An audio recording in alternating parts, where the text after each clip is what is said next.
Talk about one of a kind. Welcome to MsMojo, and today we're counting down our picks for the top 10 Aubrey Plaza pop culture moments. I heard Dr. Heimlich of the Heimlich maneuver. Yeah, Henry Heimlich, what's up? I beat you.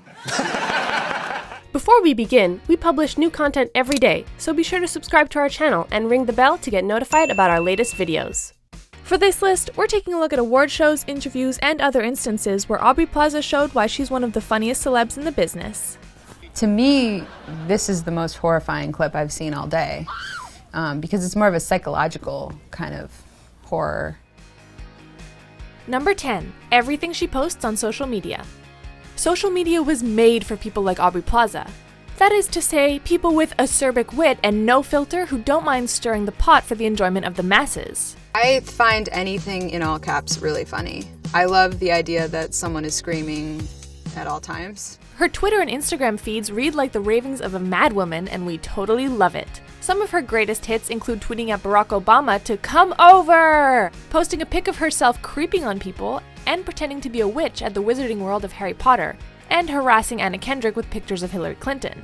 Her unique approach to social media is perhaps best personified by her Twitter handle @EvilHag. Number 9. Her hot ones.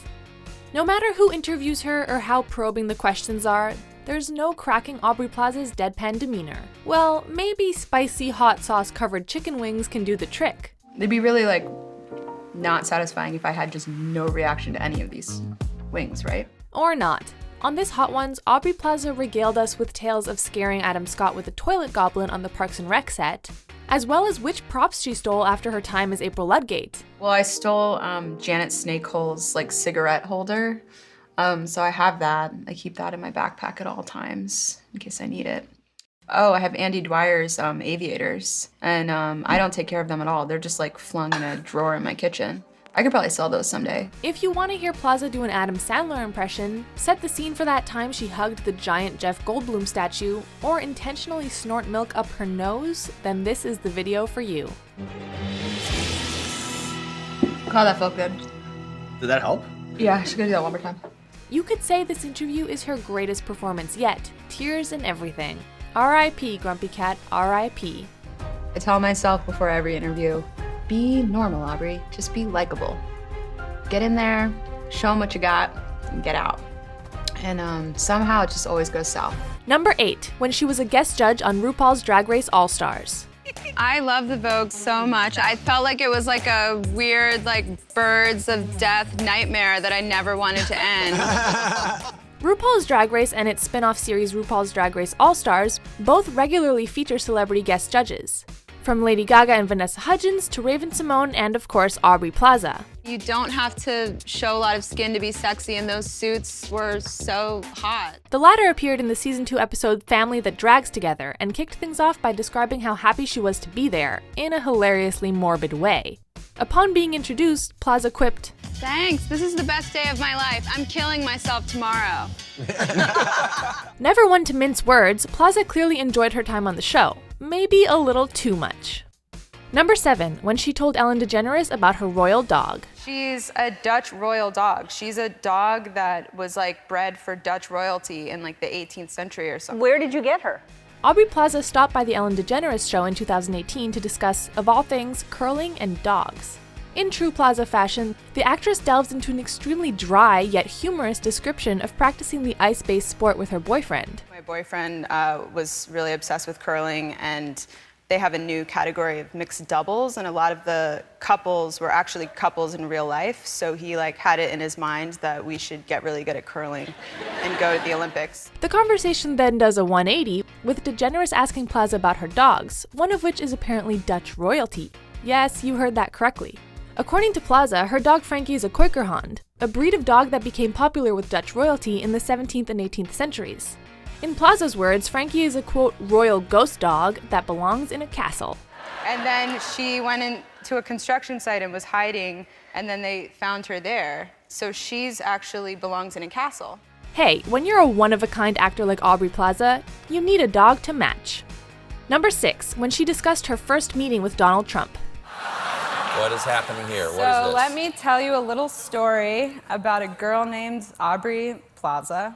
Aubrey Plaza once tweeted a picture of Donald Trump holding a young boy and standing next to someone in an elf costume with the caption, quote, "When I first met Donald Trump, #me inside that naughty the elf head."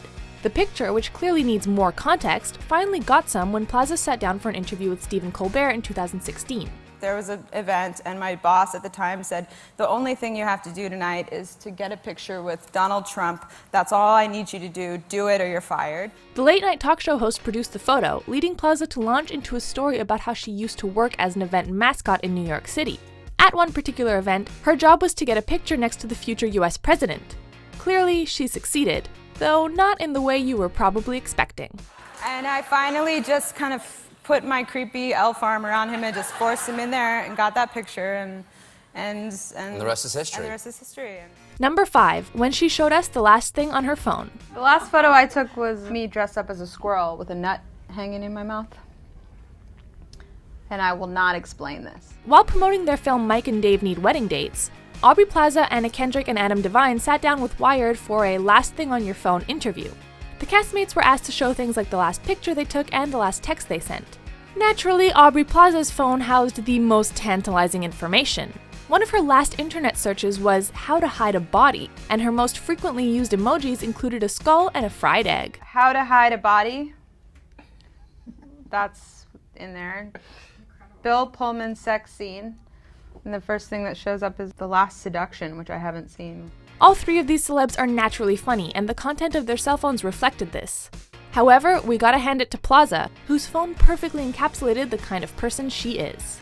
Yours is the hand clap, followed by the mad sign. Number 4, her 2019 Film Independent Spirit Awards monologue. The network's first choice to host was no one, but they're already booked for tomorrow. So you've got me! As the name implies, the Film Independent Spirit Awards are an annual celebration of the best in indie filmmaking. In 2019, Aubrey Plaza joined the ranks of A-list comedians who've had the privilege of hosting the show, and she did not disappoint. Today we'll be giving away awards for Best Feature, Best First Feature, and for the first time ever, Best Last Feature, which many of you don't realize you've already made.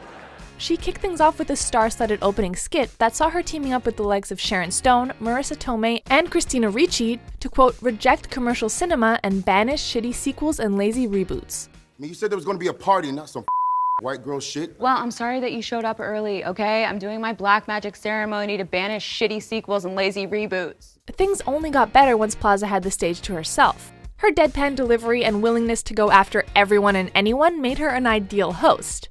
We can only hope that she gets the chance to do it again in the near future.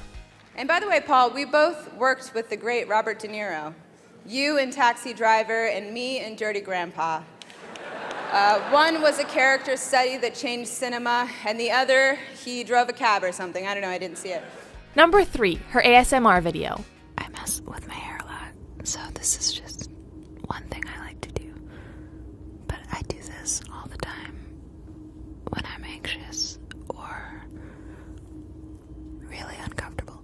ASMR stands for Autonomous Sensory Meridian Response. In layman's terms, it's a unique physical sensation one feels on the scalp, neck, and spine that can be triggered by whispers, ambient noises, and other auditory and visual experiences. Like this.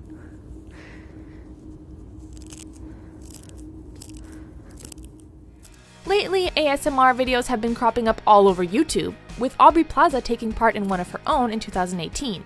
Before I talk about myself, I just want to dedicate this entire video to Molly Shannon. As part of a series of videos for W Magazine intent on exploring the phenomenon, Plaza spent more than 30 minutes whispering, texting, and eating into highly sensitive microphones. I like being rejected. It makes me feel alive. The result is equal parts funny and weird, which is actually a pretty good way to sum up Plaza herself. This is getting really weird. Just like NBC got really weird in the early 2000s. Let's not forget. Number 2, when she got high with a couple of nuns. In 2017, Aubrey Plaza sat down with the self-proclaimed weed nuns to smoke dope and talk about why they're not your average sisters. Yes, we're the weed nuns. I'm not a weed nun, but I'd do that. While Plaza was there to promote her movie The Little Hours, a parody about nuns in the 14th century, she was also there to learn more about the Sisters of the Valley, a California business that sells marijuana-based products. One time I hid a bunch of weed in my saxophone, and I think my mom found it. While the nuns have no affiliation with the Catholic Church, they do adhere to their beliefs in chastity, ecology, and activism. Chastity, ecology, activism, living in sweet Sorry, service. can we just stop at chastity? Plaza gets high, trims a bud, and dives deep into what it really means to be a weed nun. Why? Our position is if Jesus lived, he probably smoked weed. Yeah. For more of Plaza smoking weed on camera, check out her interview with Doug Benson on his podcast Getting Doug with High. I did one improv show when I was stoned, and I was not funny. And I was like, never doing that again. Before we unveil our top pick, though I couldn't even imagine what could top weed nuns, here are a few honorable mentions. How would that play out? That really turned me on. I need my cash. What do? I would say try something illegal, rob a bank, get arrested. Money doesn't matter. Nothing matters. When we come.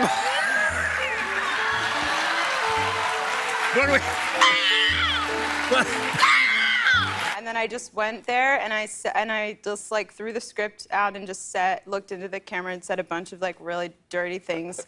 Then I flashed them and then I left and then I got it. Is Aubrey Plaza in Game of Thrones? No, I'm not in Game of Thrones. But I feel like Peter Dinklage and I have our own Game of Thrones, if you know what I mean. Yowzers. Number 1, her fake Daria trailer. That last part isn't true, but a girl can dream, can't she? In a bittersweet yet spot-on piece of casting, Aubrey Plaza played Daria in College Humor's fake trailer for a live-action version of the MTV animated comedy. We're Bonnie and Clyde, Butch and Sundance. You do realize that all those people died horrible, bloody deaths, right? The show was about a cynical, dry-humored yet intelligent teenager named Daria that initially aired between 1997 and 2002. Don't worry, I don't have low self-esteem. It's a mistake. I'll say.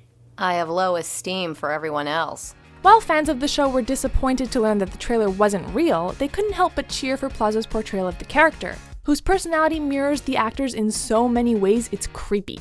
This is one live-action adaptation of an animated series that we wouldn't mind seeing on the big screen.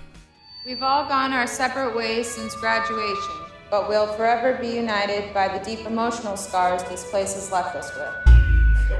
Do you agree with our picks? Check out this other recent clip from MsMojo and be sure to subscribe and ring the bell to be notified about our latest videos.